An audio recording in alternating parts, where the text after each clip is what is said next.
अमेरिकी राष्ट्रपति Donald Trump ने एक बार फिर 100% टैरिफ बम फोड़ा है। इससे पहले उन्होंने भारत पर 50% टैरिफ लगाने की बात कही थी और एक बार फिर H1 वीजा के आवेदन की फीस 88 लाख सालाना बढ़ा दी थी, जिससे भारत की कई बड़ी आईटी कंपनियों के लिए बड़ा सिरदर्द साबित हुआ था। भारत इस सब से उभर पाता उससे पहले ही अमेरिका ने पेटेंट दवाओं पर 100% टैरिफ लगाने की घोषणा कर दी, जिससे भारत के बाजार में खलबली मच गई।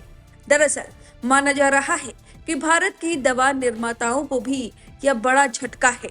क्यों, वो बताएं उससे पहले बता दें कि नई दरें 1 अक्टूबर से लागू हो जाएंगी। राष्ट्रपति डोनाल्ड ट्रंप ने सोशल मीडिया ट्रुथ पर एक पोस्ट में कहा, 1 अक्टूबर से फार्मास्यूटिकल प्रोडक्ट पर 100% टैरिफ लगाया जा रहा है।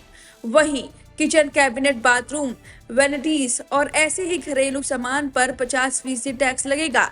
सोफा और अपहोल्डर्स फर्नीचर पर 30% टैक्स लगेगा। भारी ट्रकों पर भी नया टैरिफ लगाया जाएगा। उन्होंने कहा कि अगर जरूरत पड़ी तो विदेशी दवाइयों पर टैक्स 250% तक बढ़ाया जा सकता है। ट्रंप का कहना है कि विदेशी कंपनियां अमेरिका में जरूरत से ज्यादा सामान भेज रही हैं। इससे अमेरिकी कंपनियों का नुकसान हो रहा है। इसी वजह से उन्होंने यह कदम उठाया है ताकि अमेरिका की अपनी फैक्ट्रियां और उद्योग सुरक्षित रह सके।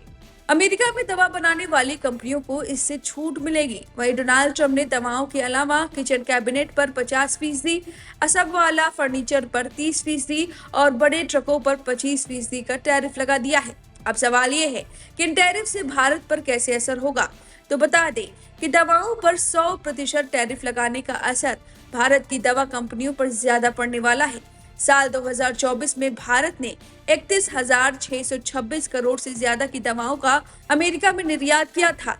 वहीं 2025 में अब तक ही भारत अमेरिका को करीब 32 करोड़ रुपए की दवाएं दे चुका है। भारत की कम कीमत में मिलने वाली जेनरिक दवाओं की मांग अमेरिका में ज्यादा है। डॉक्टर रेड्डी, सन फार्मा, ल्यूपिक और अरबिंदो जैसी कंपनियां अमेरिका में व्यापार करके भारी मुनाफा कमाती हैं।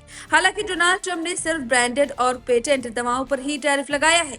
अभी यह बात स्पष्ट नहीं है कि कॉम्प्लेक्स जेनरिक दवाओं पर कितना टैरिफ लागू होगा। वहीं शेयर बाजार की बात करें तो शेयर बाजार में टैरिफ बढ़ने से सीधा असर देखने को मिला है। हफ्ते के आखिरी कारोबारी दिन शेयर बाजार में गिरावट दर्ज की गई है। BSE सेंसेक्स 203.67 अंकों की गिरावट के साथ 80,956.1 पर खुला, जबकि निफ्टी 5,072.3 अंकों की गिरावट के साथ 24,818.55 पर खुला। BSE पर सन फार्मा सबसे ज्यादा नुकसान में रहा। उसके बाद बजाज फाइनेंस और एशियन पेंट्स का स्थान रहा। आपको बता दें कि अमेरिका ने पहले ही भारत पर 50% का टैरिफ लगाया है।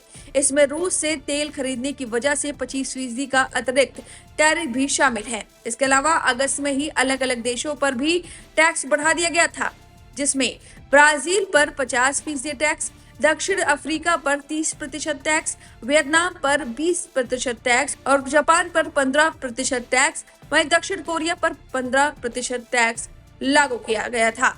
अब अमेरिका के राष्ट्रपति डोनाल्ड ट्रंप के इस फैसले पर आपकी जो भी राय है, हमें कमेंट करके जरूर बताएं।